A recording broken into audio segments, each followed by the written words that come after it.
ये 2004 का है। For 1 mole of an ideal gas del P by del T V del V by del T P into del V by del P T, इनकी value किसके equal आएगी? चार options हैं, A -1, B -r square upon P square, C +1 and D r square upon P square. Ideal gas के लिए बोला है, that is 1 मोल के लिए आइडियल गैस होती है PV equal to R T. तो इसमें जो पहली टर्म्स है, देखो ये वाली पार्शियल डिफरेंशिएशन वाली जो टर्म्स है, ऐसे ही हमने ट्रिपल प्रोडक्ट पढ़ा था साइक्लिक रूल में। साइक्लिक रूल को उसमें क्या होता है, इसमें तीन ऐसी पार्शियल डेरिवेटिव वाली टर्म्स होती हैं, उन तीनों का प्रोडक्ट आपका हमने -1 आया था। ठीक है, इसका भी देखते हैं -1 आता है या कुछ और आता है। तो लेट्स स्टार्ट। तो इस वाले में आपका हमने पहली वाली टर्म्स लिखा del P by del T V. हमने पीछे पार्शियल डिफरेंशिएशन में पढ़ा था कि इस पार्शियल डेरिवेटिव में इतना वाला पार्ट हमारा ऑपरेटर कहलाता है और उसके अंदर में ये वाला टर्म्स हमारा फंक्शंस कहलाता है। तो इसमें हमने डेल बाई डेल टी का ऑपरेटर लिखा। इस पी की जगह हम आइडियल गैस के लिए आर टी अपॉन वी लिख सकते हैं। मैंने आर टी अपॉन वी लिखा। वी हमारे यहाँ से कांस्टेंट चल रहा है हमारा। हमने ये भी डिफरेंशिएशन वाले रूल में पढ़ा था कि जो डिफरेंशियल ऑपरेटर है वो कांस्टेंट वाली टर्म्स को बाहर कर देता है। तो आर और वी दोनों कांस्टेंट की फॉर्म में बाहर आ गए। डी बाई डी टी के अंदर में सिर्फ टी बचा और D T by D T equal to 1। ये भी हमारा डिफरेंशियल का ही रूल होता है। जिसको नहीं ये आपका आता है तो ये हमारा डिफरेंशिएशन वाला वीडियो सबसे पहले वाला जो हमने थर्मोडायनेमिक्स 1 पढ़ा था, आप उससे जाकर इसको और क्लियर कर सकते हैं। ठीक है, तो आर अपॉन वी यहाँ से हमारा ये आ गया। ठीक है, नेक्स्ट वाले टर्म्स में आते हैं del V by del T P. Okay, इसमें भी del by del T operator है। इस वी की जगह हम क्या लिख सकते हैं? R T upon P. Are T upon P लिखा। आर यहाँ से पता चला पी भी कांस्टेंट, आर और पी दोनों कांस्टेंट को बाहर किया। अब डी बाई डी टी के अंदर में सिर्फ टी बचा, तो D T by D T equal to 1 होता है। तो सेकेंड वाली टर्म से हमें आर अपॉन पी मिला। ओके, थर्ड टर्म पर आते हैं del V by del P T. Del by del P इसमें ऑपरेटर है। इस v की जगह हम लिख सकते हैं R T upon P. Constant हमारा t चल रहा है, r और t दोनों कॉन्स्टेंट बाहर किए। d बाई डी पी के अंदर में 1 अपॉन पी बचा। 1 अपॉन पी को भी आप p की पावर -1 लिख सकते हैं। तो इस तरह से d बाई डी पी के अंदर में p की पावर -1 आया। तो हम इसमें वही आपका पावर फंक्शन वाला डिफरेंशियल का रूल लगा सकते हैं। क्या होता है वो? पावर मल्टीप्लाई में पावर से एक माइनस कर देते हैं। तो यहाँ पर R T as it is आ गया, ये जो पावर थी वो यहाँ मल्टीप्लाई में आ गया और पावर p की पावर -1 था, -1 और कर दिया तो p की पावर -2 हो गया।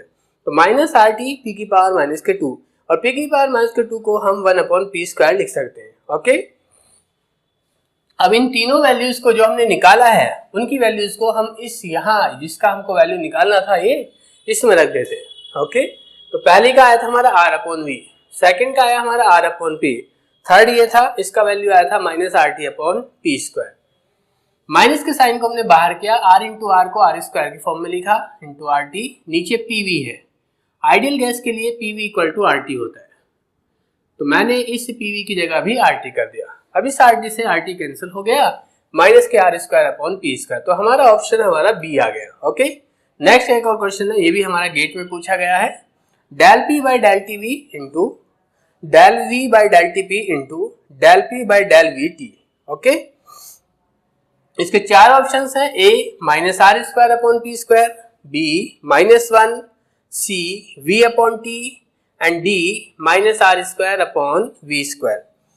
पहली वाली टर्म्स का वैल्यू निकालते हैं।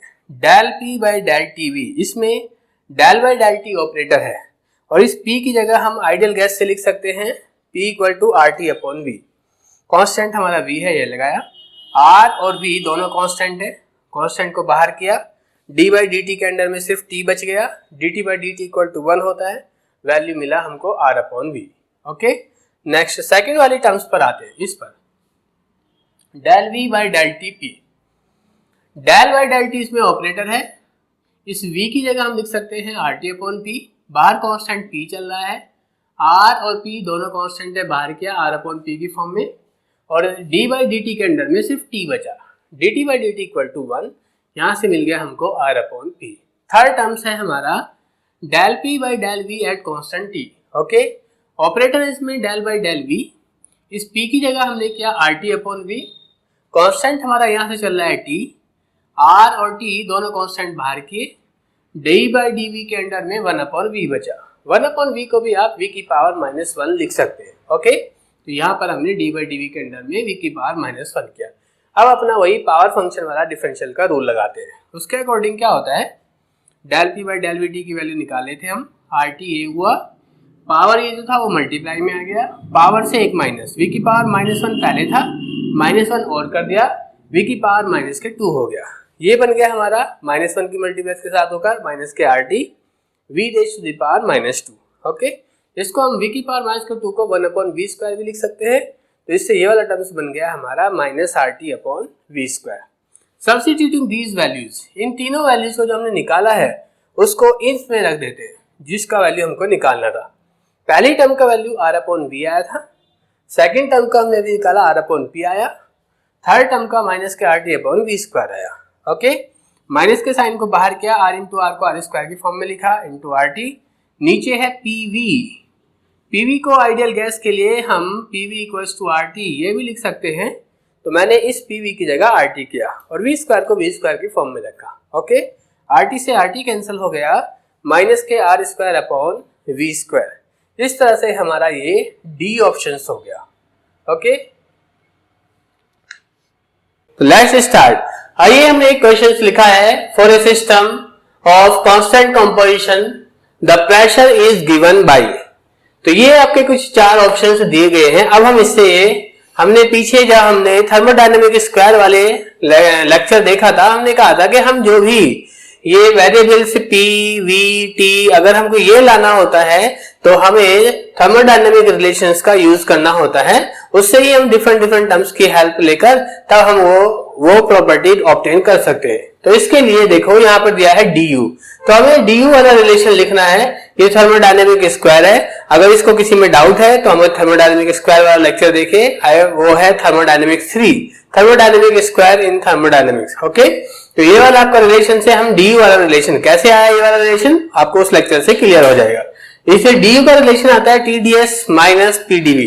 तो इससे आपको क्या है, देखो इस वाले में हमारा वॉल्यूम कांस्टेंट, इसमें एंट्रोपी कांस्टेंट, ठीक है, इनमें टेम्परेचर कांस्टेंट। टेम्परेचर कांस्टेंट हम टर्म्स इनसे निकाल सकते हैं, ये जो 2 टर्म्स हैं ये हमें कांस्टेंट को बताता है। तो यहां से या तो कांस्टेंट एंट्रोपी हो सकता है या कांस्टेंट वॉल्यूम हो सकता है। तो अभी हम एक बार कांस्टेंट एंट्रोपी वाला केस ले लेते हैं। कांस्टेंट एंट्रोपी पर ds 0 हो जाएगा, कांस्टेंट एंट्रोपी पर ds इक्वल टू 0 हो जाएगा, du at constant s equals to -p dv at constant s, ये हो जाएगा। इस टर्म्स को हम इधर लेकर आए तो हमारा ये वाला टर्म्स मिला, del v at constant s equals to -p। यहां से माइनस के साइन को भी आपने इधर शिफ्ट किया, -del v at constant s, ये वाला आपका टर्म मिल गया, that is equals to p के इक्वल। और यही हमें लाना था क्या, प्रेशर हमको कैसे मिल सकता था, यहीं से मिल सकता था। इस वाले रिलेशन में प्रेशर यहाँ पर आया हुआ है, तो हमने इसलिए वॉल्यूम क्या किया, इस वाले टर्म को 0 कर दिया। वो कैसे किया, एंट्रोपी को कांस्टेंट करके। ओके, तो यहां से हमें आपका प्रेशर वाले टर्म्स मिल गया। और इससे हमारा कौन सा ऑप्शन मैच कर रहा है, इससे हमारा ऑप्शन बी मैच कर रहा है। ओके, तो इस तरह से हमारा ये वाला क्वेश्चन हमारा CSIR दिसंबर 2011 पार्ट बी में पूछा गया है। अब हम नेक्स्ट क्वेश्चन पर आते हैं। ये क्वेश्चंस भी हमारा किस में है, आपका CSIR दिसंबर 2013 पार्ट बी में पूछा गया है। इसमें क्या है आपका, the correct thermodynamic relation among the following is, इनमें से करेक्ट थर्मोडायनेमिक रिलेशन कौन सा है। तो इसमें देखिए du वाला है, इसमें dH वाला है, dG वाला है, dA। तो इसके लिए हमको चारों थर्मोडायनेमिक रिलेशन लिखने पड़ेंगे, जो कि हम पहले पढ़ चुके हैं थर्मोडायनेमिक स्क्वायर वाले में। ओके, तो हम पहला थर्मोडायनेमिक रिलेशंस लिखते हैं। तो ये है हमारा पहला थर्मोडायनेमिक रिलेशन du की टर्म्स में। तो du equals to TdS - PdV। फिर यहां से हमें ये वाला रिलेशन लाने के लिए कांस्टेंट s करना पड़ेगा। तो हमने यहाँ पर कांस्टेंट s किया, at constant s ds equal to 0 होगा। ठीक है, तो du एट कांस्टेंट s, ये वाला टर्म तो 0 हो जाएगा पूरा। du at constant s equals to minus का p dv at constant s हो गया। हमने इस टर्म्स को भी इधर शिफ्ट किया, डिवाइड में आया, कांस्टेंट s पर इक्वल्स टू -p के आया। ओके, तो यहां पर देखो क्या दिया था इसमें, del U over del V at constant S equals to minus P. ये तो कंप्लीटली मैच कर गया, तो इसका मतलब क्या है, हमारा ए ऑप्शन करेक्ट है। बाकी करेक्ट क्यों नहीं है वो भी चेक कर लेते हैं। इसको चेक करने के लिए हमको डीएच का रिलेशन लिखना पड़ेगा। डीएच इक्वल्स टू होता है TDS plus VDP.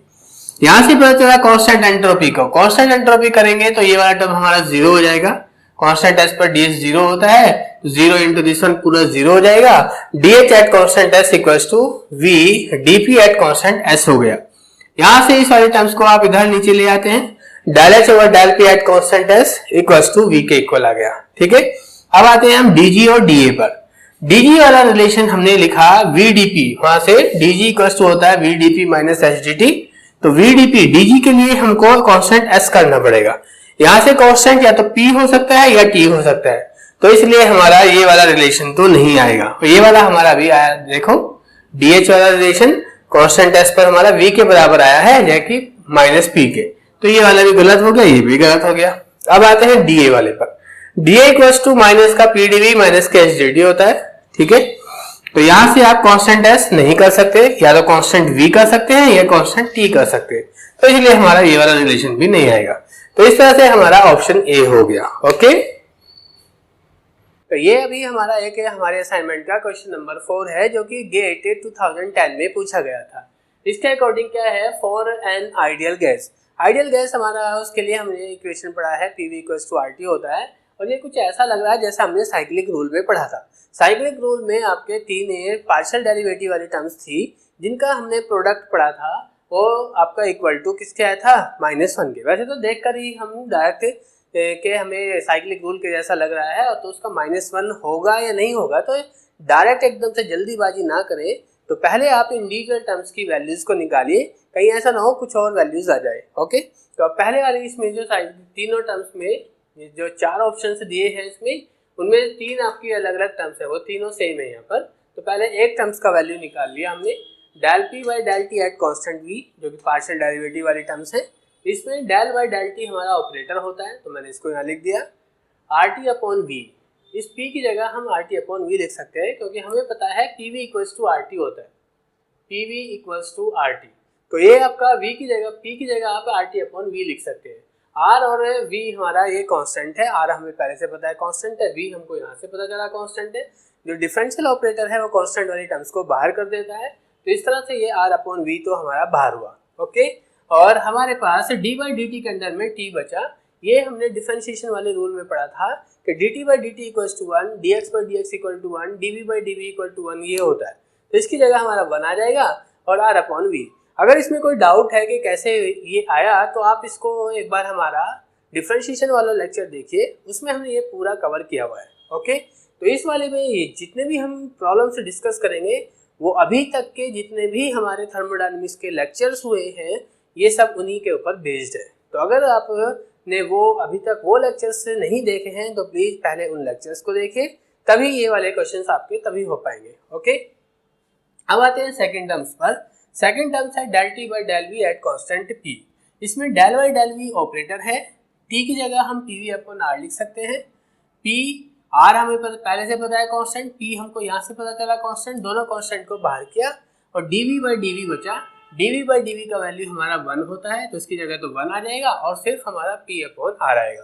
Third terms है हमारा del V by del P at constant T. Del by del P इसमें ऑपरेटर है, आर टी वी की जगह हमने आर टी अपॉन पी किया, कांस्टेंट टी है, आर और टी दोनों कांस्टेंट को बाहर किया। डी बाई डी पी के अंदर में 1 अपॉन पी बचा। 1 अपॉन पी को हम पी की पावर -1 लिख सकते हैं, तो मैंने इसको यहाँ पर यहाँ लिख दिया, क्योंकि इसका वैल्यू चल रहा था del V by del P T का।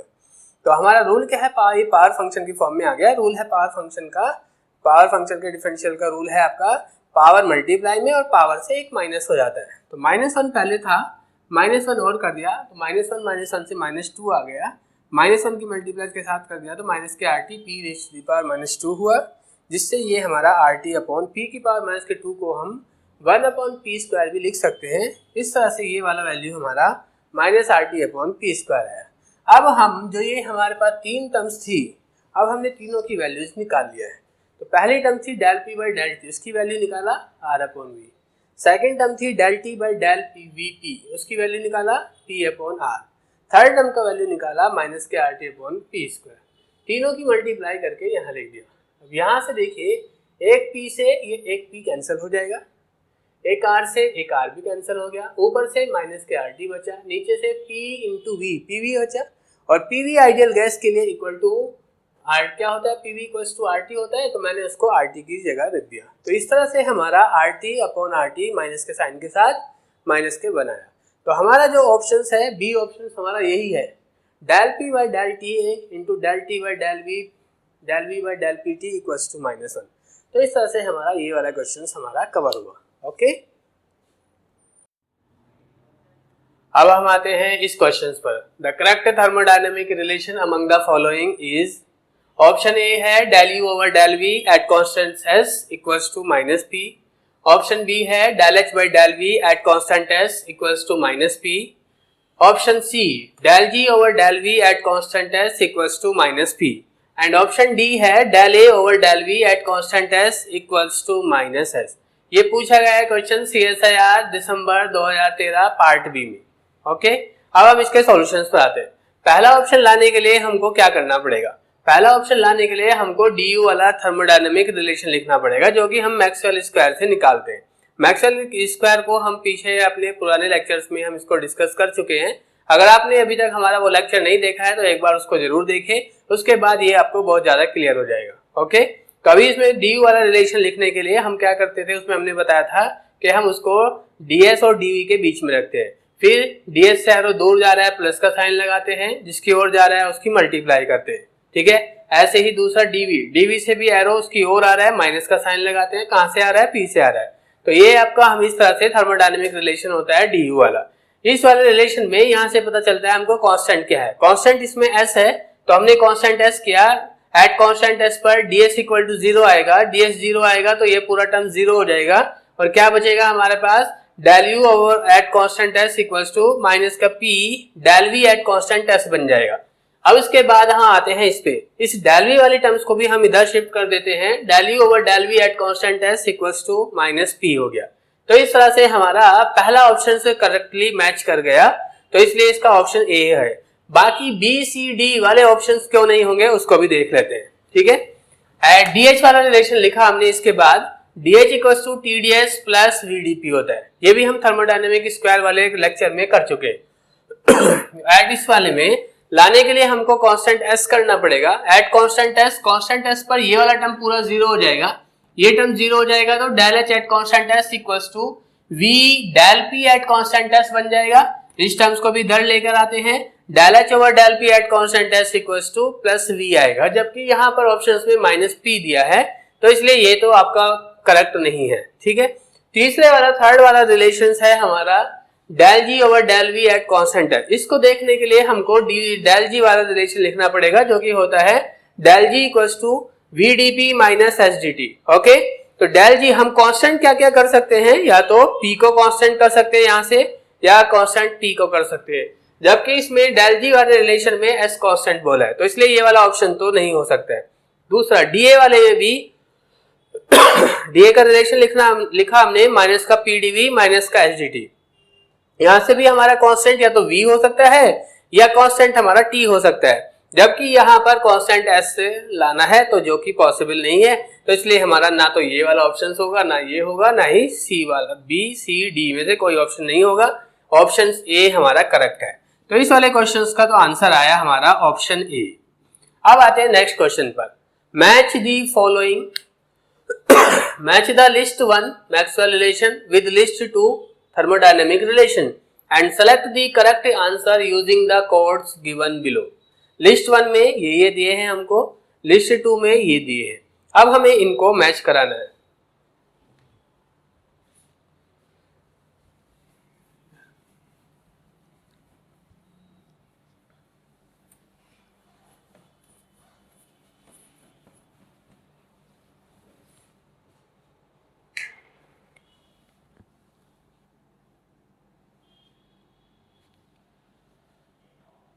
पहला रिलेशन लाने के लिए del T over del P, उसमें देखते हैं किससे आएगा। तो उधर लिस्ट 2 से गए हम, लिस्ट 2 में DG का रिलेशन लिखा है, dg equals to vdp minus sdt।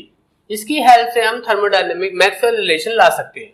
तो यहां से मैक्सवेल रिलेशंस के बाय यूजिंग मैक्सवेल रिलेशन, वो कैसे आएगा? उलर थ्योरम का यूज करके, Maxwell relation by using Wular theorem. Wular theorem का यूज किया, मैक्सवेल रिलेशन क्या आएगा? v का वेरिएशन t के रेस्पेक्ट में खुद के साथ जो है उसको कांस्टेंट मानते हुए, del v over del t at a constant p equals to, फिर s का वेरिएशन p के रेस्पेक्ट में जो साइन है उसको एज इट इज रखते हुए माइनस का del s by del p at a constant t। ये वाला रिलेशन ये देखेंगे हमारा ये किसके साथ मैच करता है? Del v by del T, del v by del T minus के साइन के साथ, और करके भी लिख सकते हैं इसको, और minus del v by del T at constant p equals to plus del s by del p at a constant t। ठीक है, तो ये dg वाले रिलेशन से हमको ये इसके साथ मैच कर रहा है। दूसरा रिलेशन है उसमें dA वाला। dA का वैल्यू था हमारा dA इक्वल्स टू माइनस का sdt माइनस का pdv। ओके, फिर से वही Maxwell relations,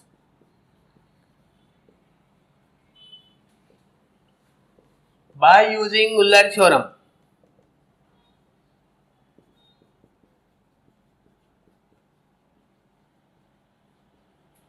by using Wular theorem.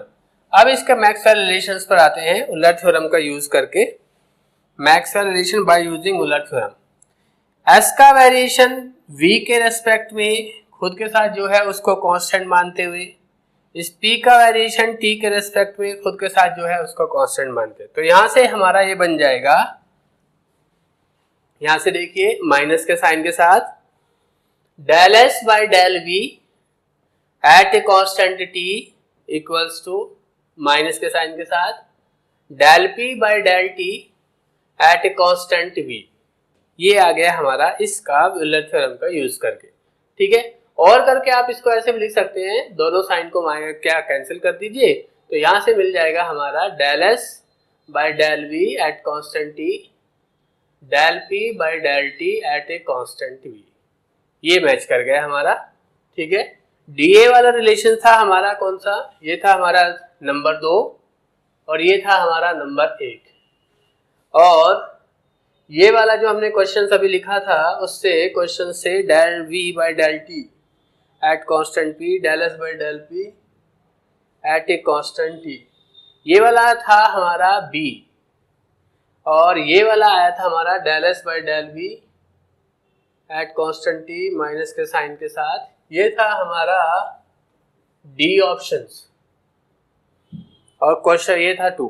तो यहां से आपको पहले का मैच हो रहा है b के साथ, सेकंड का ये मैच हो रहा है हमारा, सेकंड का मैच हो रहा है हमारा किसके साथ? d के साथ। और जबकि हमें ऑप्शंस जो दिए थे, ऑप्शंस में अगर आप जाओगे, अभी मैं ऑप्शंस अभी लिखता हूं, ऑप्शंस में था जो b है उसमें या तो 3, 1, 1 या 3 और 1 में से कोई आएगा। तो b में आपके जो ऑप्शंस b है उसमें b के साथ आपका 1 आ रहा है और c के साथ 1 आ रहा है। अब दूसरे में देखते हैं, फिर c में भी आपका d के साथ आपका 2 आ रहा है।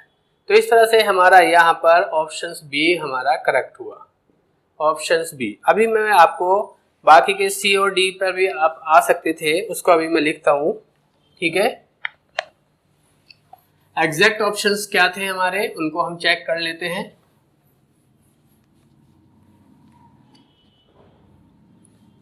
ये हमको ऑप्शंस दिए थे A, B, C and D।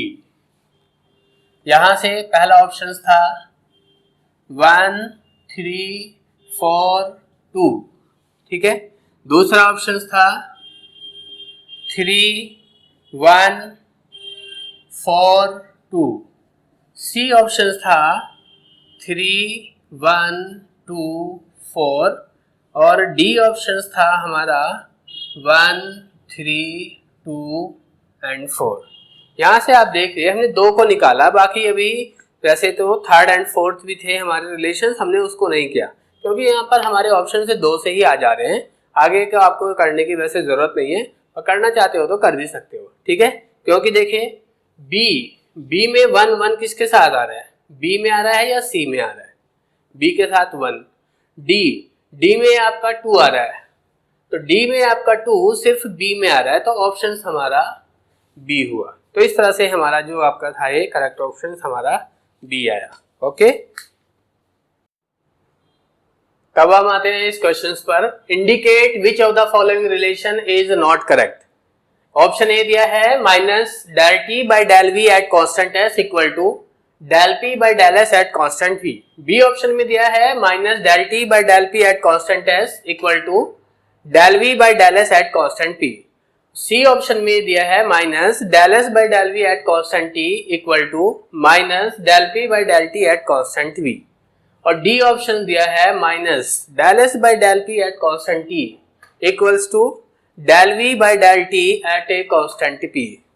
ठीक है, अब ये क्वेश्चन आया था CSIR जून 2012 पार्ट सी में, यानी कि 4 मार्क्स में आया था ये क्वेश्चन सर। अब हम इसको कैसे सॉल्व करते हैं, तो टी बाई वी वाला ये थर्मोडायनेमिक स्क्वायर बनाया हमने, इससे हम थर्मोडायनेमिक मैक्सवेल रिलेशन निकाल सकते हैं। तो टी बाई वी वाला मैक्सवेल रिलेशन लाने के लिए ये वाला केस हुआ, आप टी से वी की ओर, टी से वी की ओर जाते हैं तो क्या आएगा del T by del V. हम इस वाली टर्म्स में जो भी ऊपर होता है उसी से देखते हैं, या तो एरो उससे दूर जाएगा या एरो उसकी ओर आएगा। अगर उससे दूर जाएगा तो प्लस का साइन आना है, अगर उसकी ओर एरो आ रहा है तो तब माइनस का साइन आना है। तो यहां से देखिए एरो यहां से आपका टी से एरो यहां से दूर जा रहा है, सॉरी उसकी ओर आ रहा है, उसकी ओर आ रहा है तो माइनस का साइन। ये हमने मैक्सवेल रिलेशन वाला जो हमारा लेक्चर है उसमें किया था। नहीं अगर आपको ये क्लियर है तो एक बार हमारा वो लेक्चर जरूर देखिए, ठीक है। तो यहाँ से T by V del T by del V, ऊपर वाली टर्म कौन है टी, टी से एरो उसकी ओर आ रहा है तो माइनस का साइन लगाया। और जहां से ये सब कुछ हो रहा है ऊपर वाली टर्म के साथ, ऊपर वाली की टर्म के साथ या तो एरो उसकी ओर आ रहा है तो कहां से आ रहा है उसको कांस्टेंट बनाना है, या उससे दूर जाएगा तो कहां उससे दूर जाएगा किसकी ओर जा रहा है तो तब उसको यहाँ कांस्टेंट बनाते हैं। तो यहाँ से हमें ऊपर वाली टर्म से ही कांस्टेंट को डिसाइड करते हैं। तो यहाँ से इस वाले एक्सप्रेशन में ऊपर वाली टर्म कौन है हमारी टी, टी से एरोस की ओर आ रहा है माइनस, कहां से आ रहा है एस से आ रहा है, तो इसलिए हमने एस को कांस्टेंट किया।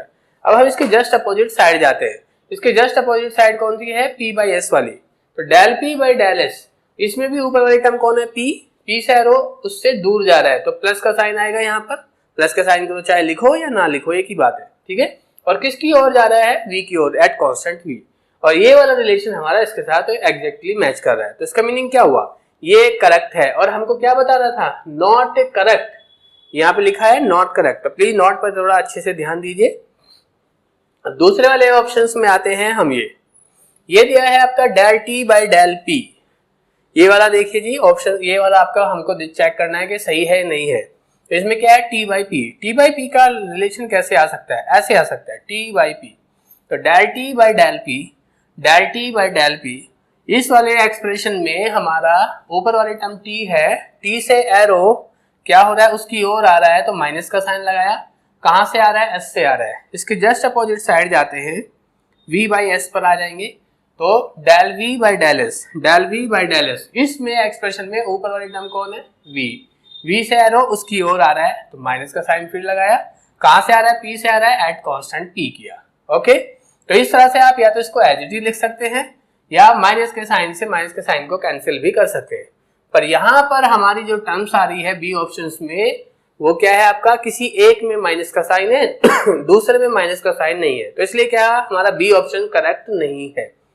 बाकी के सी और डी क्यों करेक्ट है उसको भी चेक कर लेते हैं। सी ऑप्शंस में हमारा del S by del V दिया है, तो del S by del V हमको इस तरह से मिल सकता है एस बाई वी, ऊपर से ऐसे नीचे आ रहा है तो del S by del V, इसमें ऊपर वाली टर्म कौन है एस है, तो यहाँ से हमने क्या del S by del V, ऊपर वाली टर्म एस है, एस से एरो दूर जा रहा है तो यहाँ पर हमने प्लस का साइन लगाया, किसकी ओर जा रहा है टी की ओर, टी उसको हमने कांस्टेंट बनाया। इसके जस्ट अपोजिट साइड आते हैं ऐसे, तो यहाँ पर एस बाई वी था, यहाँ पर P by T opposite side में, तो del P by del T, ऊपर वाली टर्म कौन है इसमें, पी, पी से एरो दूर जा रहा है, किसकी ओर जा रहा है, वी की ओर, तो यहाँ पर भी प्लस का साइन किया। इसी को आप ऐसे भी लिख सकते हैं, या तो एज इट, या दोनों साइड आपने माइनस के साइन की मल्टीप्लाई किया, तो इधर भी किया इधर भी किया, कोई फर्क नहीं पड़ेगा क्योंकि माइनस से माइनस कैंसिल हो सकता है। तो यहाँ पर हमने किया del S by del V at constant T हुआ equals to minus del P by del T at a constant V. तो इस तरह से ये वाला हम ये वाला लिखे या ये वाला, ये सेकंड वाला ये जो हमने लिखा है ये हमारा एग्जैक्टली इसके साथ सी के साथ मैच हो रहा है। तो इस तरह से हमारा ये सी ऑप्शन भी करेक्ट हुआ। अब आते हैं डी। डी ऑप्शन में एस बाई पी दिया है। एस बाई पी हमको कैसे मिल सकता है, एस बाई पी हमको ऐसे मिल सकता है, इसमें ऊपर वाला टर्म एस है, एस से एरो दूर जा रहा है तो del S by del P लिखा, एस से एरो दूर जा रहा है तो हमने यहाँ पे प्लस का साइन लगाया, और किसकी ओर जा रहा है, टी की ओर, उसको कांस्टेंट किया, equal to S by P वाले के जस्ट अपोजिट साइड पर आते हैं वी बाई टी, तो del V by del T, इसमें भी ऊपर वाली टर्म कौन है, वी, वी से एरो उसकी ओर आ रहा है तो माइनस का साइन लगाया, कहां से आ रहा है, पी से आ रहा है, एट कांस्टेंट पी किया, और करके लिख सकते हो, दोनों साइड माइनस से मल्टीप्लाई करोगे तो प्लस माइनस माइनस यहाँ पे आ जाएगा और माइनस माइनस ये प्लस हो जाएगा, तो इससे minus del S by del P at constant T equals to del V by del T P हो गया, जो कि हमारे इस ऑप्शन के साथ मैच कर गया। तो ये भी ठीक है, ये भी ठीक है, तो हमें क्या बताना था, नॉट करेक्ट बताना था। नॉट करेक्ट वाला कौन सा ऑप्शन है, तो बी ऑप्शन हो गया हमारा जो करेक्ट नहीं है। ठीक है, अब नेक्स्ट क्वेश्चन पर आते हैं।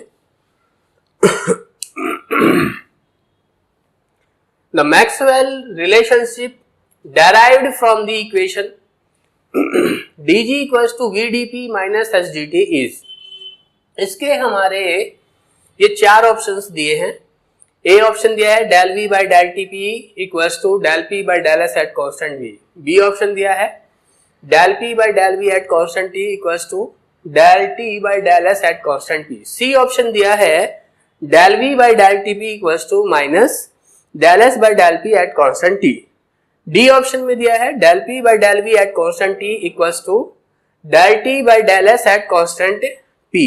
ओके, ये क्वेश्चन आया था हमारा CSIR दिसंबर 2013 पार्ट सी में, 4 मार्क्स में, 4 मार्क्स में क्वेश्चन आया था। तो हमें किस इक्वेशन से डराइव करना है ये, जब भी हमें किसी थर्मोडायनेमिक रिलेशन से मैक्सवेल रिलेशन लाना होता है, तो हमने पीछे भी पढ़ा है इसको कि जब हमने उल्लर थ्योरम वाला केस पढ़ा था एग्जैक्ट एंड इनएग्जैक्ट डिफरेंशियल, तो वहां पर भी हमने बताया था किसी भी थर्मोडायनेमिक रिलेशन से आप मैक्सवेल रिलेशन ला सकते हैं उल्लर थ्योरम को अप्लाई करके। तो हम इस पे अप्लाई करते हैं या यूज करते हैं उल्लर थ्योरम।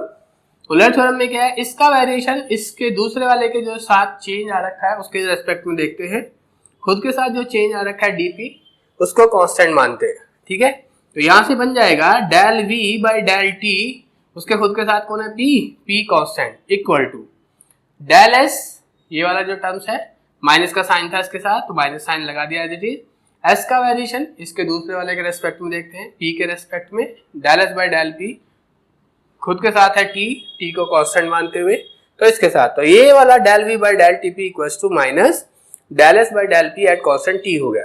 ये किसके साथ मैच कर रहा है हमारा, ये हमारा सी के साथ मैच कर रहा है। तो इस तरह से हमारा ऑप्शन सी हुआ। ओके